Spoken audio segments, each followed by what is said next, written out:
Hello and welcome to episode 3 of the Chamber Connect podcast. My name is Colin Carmichael. I am the Executive Director of the Huron Chamber of Commerce and the host of the Chamber Connect podcast.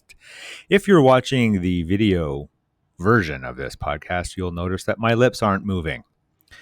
This is not because I am a skilled ventriloquist. Due to a technical error on my part. My video portion of today's interview was not recorded, and so we only have the video of today's guest, Kimberley Payne. And so, rather than produce an audio-only version, you will instead see my non-moving face when you hear me speak in the podcast today. My apologies for that. And I have learned my lesson with the various settings and the technology that go into producing this podcast. And I managed to get to the third episode before screwing this up. So anyway, thank you for your patience. I look forward to a flawless episode number 4. And so without further ado, here's my chat with Kimberley Payne, the Executive Director of the Alexandra Marine and General Hospital Foundation. Welcome to the podcast, Kimberley. Thank you. Good to be here. So why don't I just, rather than trying to introduce you to our listeners, I'll let you do that. Tell folks just a little bit about yourself, and then about the foundation and what the foundation does, and its role in the kind of greater hospital healthcare kind of ecosystem. Sure. So, I'm Kimberley Payne. I'm the Executive Director here, and we're a 1+. A little bit of a staff, so it's a very small organization, although right now we also have Owen McGee, our summer student, and he's been a real delight, and Jennifer Barnes-Siebert is my part-time support staff here in the office. And this foundation has been in operation since 1993. So back in 1983, the government mandated that hospitals needed to have a foundation separate from the hospital themselves to manage and look after funds that were contributed by the general public. And what most people don't understand about foundations, hospital foundations, is that, or hospitals in general, is that equipment in the hospital. So I'm talking about anything that's patient-centered. So if it touches the patient, like a bed or a heart monitor, or, when you come into emerge and they always take your vitals, your blood pressure cuff and all that, we pay for all that equipment. So anything over $1,000. And you can imagine that threshold was set in 1983, and $1,000 might have bought something in 1983.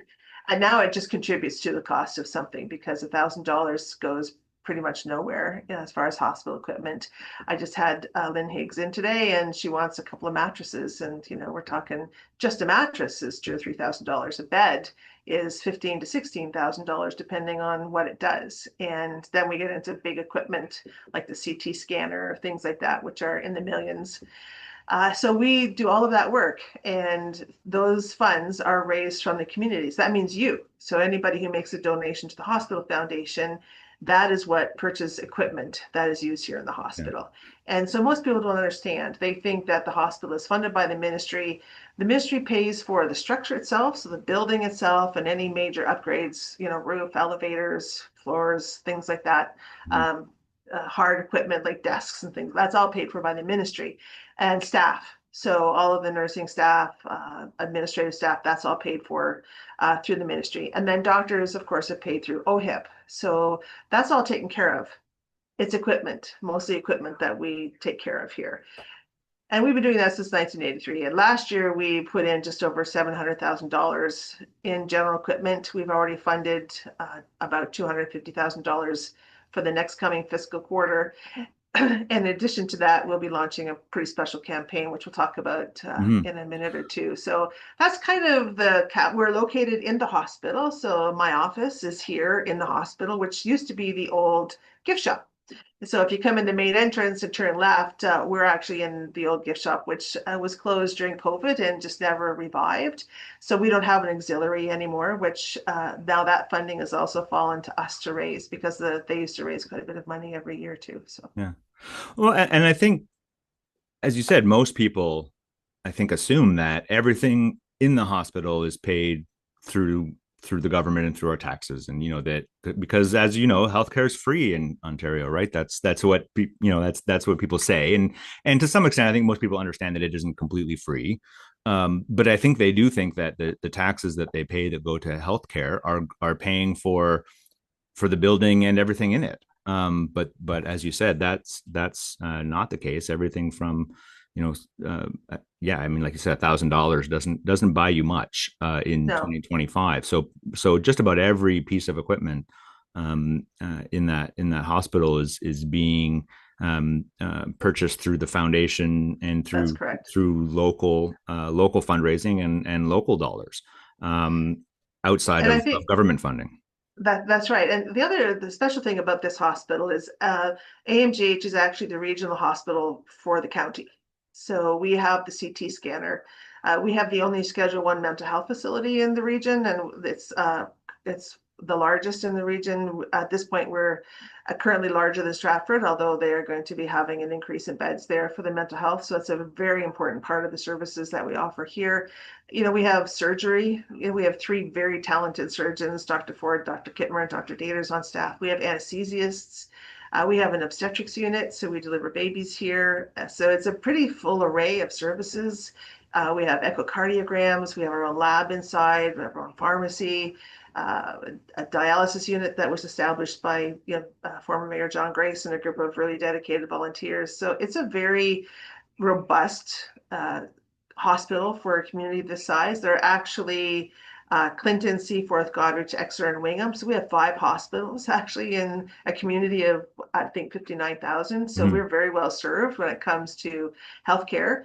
The Exeter Hospital and the Goderich Hospital are joined through the Huron Health System. So they have an overriding governance model where they have a board of directors that governs both hospitals, although they both remain separate corporate entities. And they also have separate foundations. So Right. there's the South Huron Hospital Foundation and the AMGH Foundation. And so we work within that system to make sure that services are provided.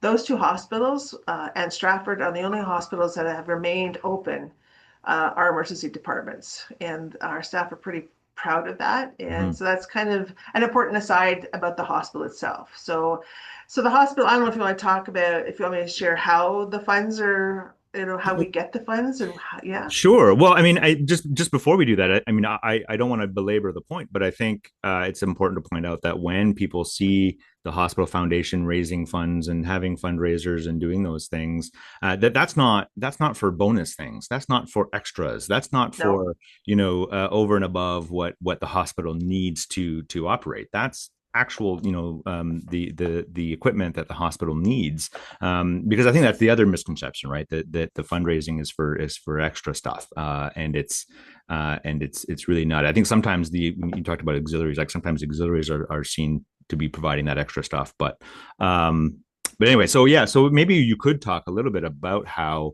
that funding works, or how that the relationship, I guess, between the foundation and the hospital.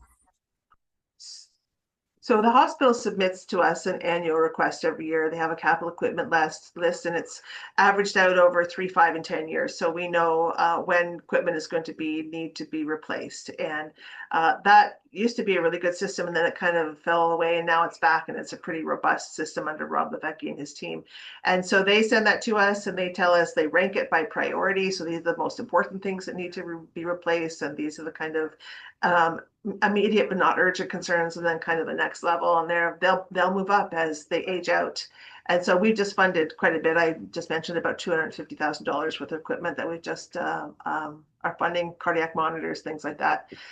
So how we raise the money. So I mean, people see us out doing events, and actually they could be fun, but they're the least effective way to raise money when it's us running an event, because if you ever run an event, and I know people listening in will know that it is labor intensive and it can be a lot of work to put in. You would know putting on the golf tournament or even the business after fives can be, it takes time and energy to do that, and building relationships with people. And so the events are fun. We prefer it if somebody else hosts an event for us. And a really good example is the Cowbell Open that just took place. And so Cowbell really took us on as a project, which I loved. And they raised $20,000 in one day through their own contributions and through all of their sponsors. A lot of them were chamber members, by the way. Thank you so much to everybody who sponsored and Indeed. participated. It was a great day. And just to know that that $20,000 was not planned. We didn't put it in our budget because we didn't know it was coming. And those things, like even not even, but Pita Pit did a pitas for a month, $1 from every pita. They sold 2,011 pitas, and they gave $1 from each of those to us during that period. So those things, I don't have to do anything really except promote it, which we do. Eat some pitas and just really be the cheerleader. And then they feel so good about that contribution. And there's actually a real story about our new immigrant community because they feel so strongly about the hospital. So Pita Pit, Chuck's Roadhouse, Boston Pizza, V Sandwiches, like they are all new immigrants, Maple Leaf Motel, and they just are so passionate about that hospital. And I just love that leadership that they're showing. And we don't ask; they just go, "Oh, we'd really like to do this for you." So third-party events are really important. We also host our own events, and one big one that's coming up. This is our signature event, and it is the Long Table Dinner, and it's where everybody dresses in white. We usually hold it downstairs, downtown on the square, but because of construction and all the things that were happening there, we just feel it was not predictable enough to hold the event there. Dusty white clothes, just wasn't.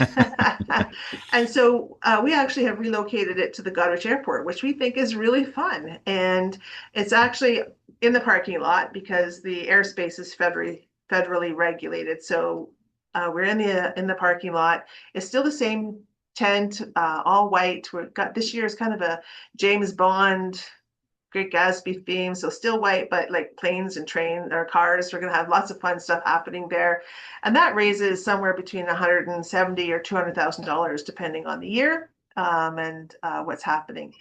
And this year is exceptionally special because we are having the launch for our MRI campaign. So we are launching a $6.5 million campaign. It's the largest campaign we've ever run here at AMGH. And it's for a new MRI machine that Lisa Thompson announced here 3 years ago. And we're finally ready to pull the trigger on the campaign. So it's called Magnetic Moments because of course it's magnetic resonance imaging, of course. So we're going to be launching that at the dinner. And so tickets are still on sale. We have limited number, but because we can only fit 300, we extended the tent this year so we could fit some extra folks in. So if people are interested, I'll just throw in here, they can call us at 519-524-8508, or they can email us at amgh.foundation@amgh.ca. That's amgh.foundation@amgh.ca. So if they want tickets, they can talk to us, and it's $250 a person. There's a small tax receipt, and I guarantee you lots of fun, fabulous food, and it's really just a great opportunity to connect with people. Trash Panda Brass will be back playing again. They're so great, and we actually have Jenna Smith joining us this year with her lovely jazz voice. So it's going to be every year just a little bit different. So, and that is Sunday, August the 24th. And we are actually, because it's at the airport, we've partnered with Toyota and Honda and 519 Tours, and we're offering shuttle services from downtown Goderich out to the airport and back. So you can come out and enjoy the champagne reception, which is hosted by the Kinsmen, and have a really fun evening. So that's coming up. And actually this coming Sunday, which is August the 4th, right? August the 4th is the Ladies' Day at the Clinton Raceway. And so we're going to be there all day from 1:30 is post time as the Ladies' Day. So you're going to have charcuterie and champagne. That's actually put on by the race course, not us. So you have to talk to them. But we'll be there with a barbecue and a 50-50 and a silent auction and a bake sale. And so that's going to be kind of fun. So you can come and check that out if you are. And the Ladies' Day, I think apparently it's pretty fun. So you can come and there's lots going on. Well, there's always lots going on. And people can just, so one of the most common ways is if somebody has a loss of a loved one. And so they will call us or email us and say, I'd like to make a donation in memory of my Hmm. loved person. And so we handle those donations. We are actually working on a couple of very large gifts, so legacy gifts that people can either give while living. So we have the Gifting While Living program, but we also are working with a person who wants to perhaps put an endowment in place here. So we do all of that, whatever people want to contribute. We're trying to find a way to accommodate the donor's wishes and establish it here. So really, really so proud of what this organization continues to accomplish every day. Yeah, yeah, and I was going to ask about ways that folks can contribute and support the foundation, and you covered a couple of good ones there. Of course, sponsoring any of your events. I'm sure you're always looking for sponsors for your events or other events. Yes. And Um, the blue hearts, the hero hearts. right. Yeah. Any of those blue hearts you see around town, Cowbell has three of them actually, but Yeah. those lovely blue neon hearts, they are all from the hospital foundation, and you can call us and ask about that too if you're interested in getting one. Just sold Yeah, it one pops up yesterday. still every once in a while. Someone pops up on Facebook or somewhere asking like, "What are the blue hearts for?" or "How do I Yeah, get who is one?" that? And Yeah, and yeah, that's therefore us. they support the hospital foundation as well. And I don't know. Do you do does anyone do like payroll deduction Oh, programs yes. for? Yeah. Yes. So we actually haven't done any outside of the organization yet, but our plans are to approach employers to see if they would like to do. So my background is I used to run United Way. Hmm. And so I have a lot of experience with payroll deduction. And so we do it internally. So, and it feels good, when a staff person loves their workplace enough that they would donate here. So this is a message to the community. If our staff feel good enough about this organization that they actually donate back their money that they earn here, that's pretty important. And so we do have a growing payroll deduction plan here. We just started it, but we would talk to anybody if you're interested in, putting something together. We would come out and talk to you Yeah. about that. Yeah, and I think that's a good option for employers, our chamber members and others who want to give their employees an opportunity to support the local hospital without having to do it individually. And sometimes that it just the more friction you remove from that transaction to make it that much easier to support the hospital foundation, the Right? better. Because when it's payroll deduction, it comes off your T4 at work, so you don't even see it. It's a very painless Mhm. way actually to make a donation. And a fun thing that employers might consider is if they are considering coming in at a 5,000 or 10,000 level as a sponsor to the MRI campaign, they might consider doing something like, oh well, if we do a payroll deduction campaign and our employees are participating, they might say we will match you up to Match. $5,000. Yeah. And that's a way for your employees to get involved in the campaign as well and feel really proud of what they're doing. And then you could have a $10,000 gift or a $20,000 gift, depending on, it just amplifies it. Yeah. Yeah. I mean, of course, for the business community, of course, having a strong and well-funded hospital and healthcare system is important for attracting and retaining employees, and it's kind of part of that puzzle, and housing is part of it, and transportation is part of it as well. But having that reliable healthcare piece is important for businesses who are either thinking about local relocating to Goderich or Huron County, but even just the folks that are here and want to be able to retain employees. And so having a strong healthcare system is one of those things that folks look at, right, in terms of whether this is somewhere they want to live and work. And so Yeah. so My summer student told me he had a conversation with one of our donors the other day, and said that if it hadn't been like they wouldn't have relocated their business here if it hadn't been for an airport and a hospital. Those are the two things that they wanted to have, and so they did build a yeah, business here. and and So yeah, and and a hospital that stays open. yeah, Well, I mean, important. I mean, I say that a little glibly, but it is an important thing when you can rely on the ER to be open. And I know for the some of our local hospitals that haven't been able to do that, it's not. It's a pretty complicated issue, and It is. I'm not kind of throwing shade at them in that way, but it is an important thing, and that relies, it's a lot of times that's more staffing than equipment, but it's still that the equipment pieces that the foundation provides, allows the staff to do the work that they need to do, and so it's important. One of the things we haven't chatted about yet is I don't think I even mentioned that the AMGH Foundation is a member of the Huron Chamber of Commerce, We and are. that surprises. Speaking of misconceptions, I think that if I had titles for my podcast episodes, it would be misconceptions would be this episode, but so as a nonprofit, you are still a member of the Chamber of Commerce, and one of, I think, about a dozen organizations. You mentioned the United Way; they're a member. Community Living's a member. Habitat for Humanity. I'll forget a bunch more, but you and I were talking before we started recording about how nonprofits probably in some ways benefit from a chamber membership slightly differently than our for-profit members, but most nonprofits have HR issues that they might need support with, or have all those other business issues, even if you're it depends on your definition of business, I suppose, but you have those same business issues that for-profit organizations have. And so I don't know, maybe just you could talk a little bit about your chamber membership and why the AMGH Foundation is a member.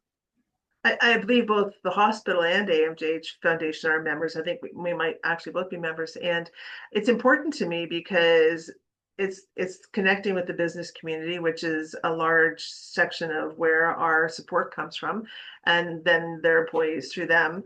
So the networking is really important, but that's not the only reason. In fact, I've been in conversations with chamber benefits people about Mm-hmm. having chamber benefits put in place for myself and coming up in this fall. So, because I'm turning a certain age actually, but anyway, so having that benefit program actually was an unanticipated benefit. I wasn't thinking about it at the time because I had benefits, but in the past, I have belonged to other not-for-profits where I was a leader, and we have always become members of the chamber because I think it's a valuable. We're a business, we do have a payroll. We do, and in some places they have their own building. Now we're inside a hospital here, but I have been a chamber member where we had a building to look after, we had payroll to look after, we had, how do we, our service is different. I mean, I'm not selling a product in the sense that I'm not selling a car or something like that, but I am selling a promise and an experience at the hospital and an opportunity. I'm selling an opportunity for people to be engaged in healthcare. And you don't know when you're going to need the services of a hospital. And it's the same, I didn't know the kinds of things that I would benefit from Mm-hmm. at the chamber, and the relationships that I have made through the networking and through the chamber seeing us as being a member who recognizes the business community is important. We're not just there to draw down on the businesses to say we're always needing you, but I recognize and support those businesses. I buy local, I support local. I know that a lot of the staff here have the same kind of mentality, and I think it's just so important that we are in this together. It's how you build a safer, more healthy, caring community. Like that's the fabric that holds us all together. And I think the Chamber of Commerce is a really important asset in the community that we need to be a part of. So I realize how important it is, and we've been a member ever since I came here. Yeah.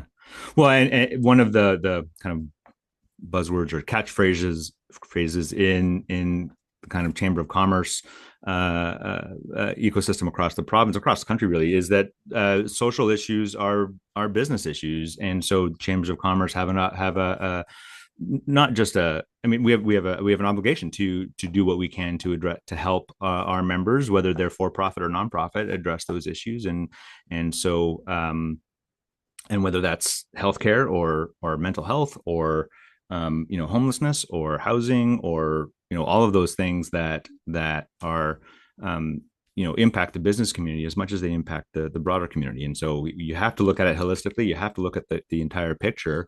And so I'm excited at the chamber, that we've been able to kind of broaden our scope a little bit over the last year or so, and try to look at those other issues and be involved in those things as much as we can with our limited resources. But as a You nonprofit know, ourselves. it's one of those great places to come together where the businesses are generally, most of the business are part of it. And when you're a not-for-profit, it's important for us to, when we're raising money in the community, to pay attention to the capacity of the community. Hmm. And so, like, you've done a lot of work on, what the impact of the tariffs going to be in Yeah. our community. And so we pay attention to that, and we listen to that, and we're hearing what the business community is saying. And because I need to be aware, like, can I mount a $6.5 million campaign? Yeah. Does the community have the capacity to do that? And the desire, like, do they love us enough to do that, even when times are maybe a little unpredictable with the tariff? So, for us to be able to pay attention to the business community through your channels, Yeah. because I can get it all in one spot as Yeah. opposed to gathering it from this. I still look at all the other places, but this is one good place for us to look at the health of our business community and hear what their concerns are and what they're thinking about. And I think that, Colin, you've been pretty good at trying to draw out some of those issues for the business community. And so that benefits us, even though we're not seen as part of the business community. Hmm. We are paying attention and we are part of that group. Yeah. Well, my guest on the podcast last week was Jeff Bauer from Royal LePage Heartland Realty, and we talked about the impact of tariffs on the local real estate market, and we talked about the uncertainty around that having an effect on his sector in terms of people maybe not pulling the trigger on a big purchase just yet because Mhm. that secure job, that job that felt very secure 6 months ago, suddenly doesn't feel as secure because you don't know what the president of the United States is going to pull out of his hat this week. But then, as you said, that affects your planning as well in terms of large capital 100%. campaigns or other things, and that uncertainty. If there's been one common thread through the last 3 or 4 months, it's uncertainty, and it's that you can't make strategic decisions when you don't know what you're dealing with in terms of, even if you're not directly impacted by tariffs.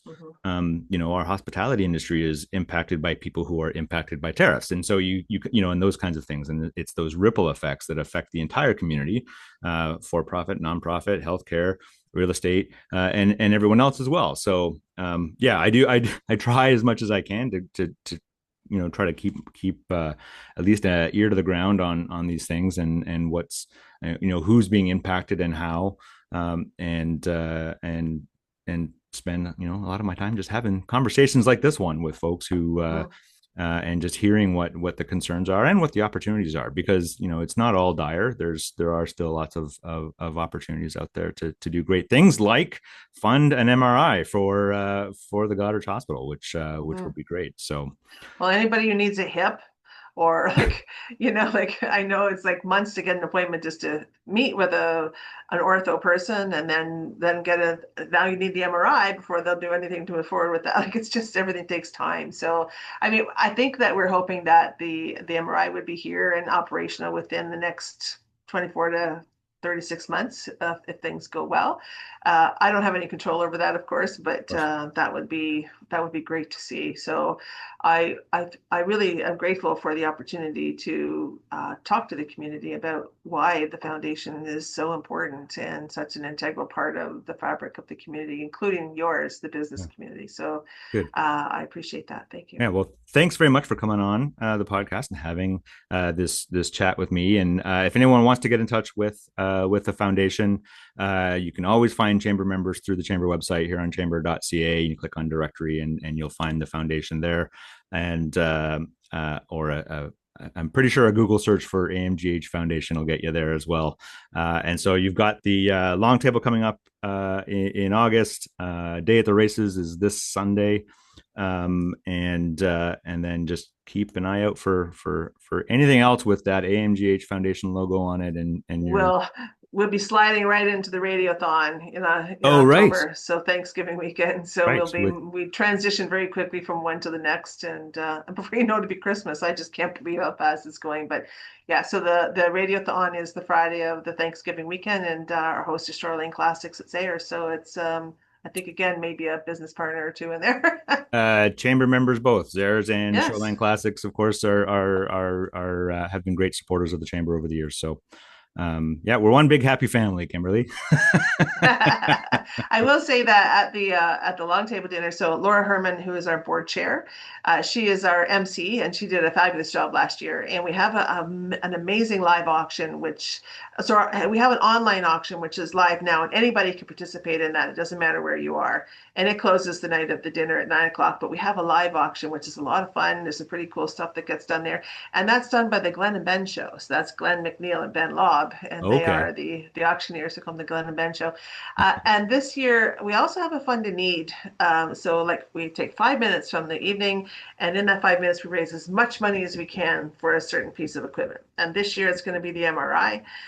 No pressure, but last year, or this past June in Exeter, I think they raised $200,000 for their CT scanner. But Holy smokes. last year, we did $18,000 here for a panda worm, I think it was. So, like, no pressure, but it's going to be Phil Main from Shoreline Classics. It's going to be Excellent. running that part of the evening. So for 5 minutes, we get to hear him try and it's a fundraiser. So bring your checks, bring your credit cards, Yeah. Yeah. and your Well, Phil, sense of adventure.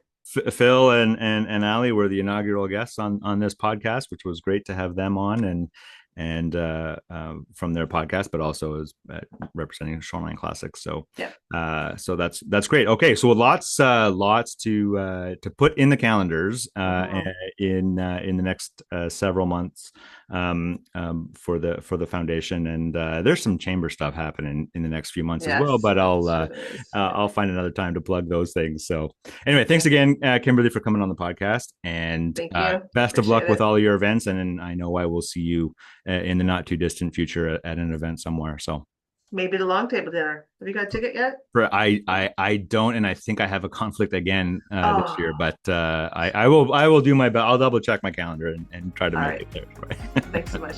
Thanks everybody. Thanks, Colin.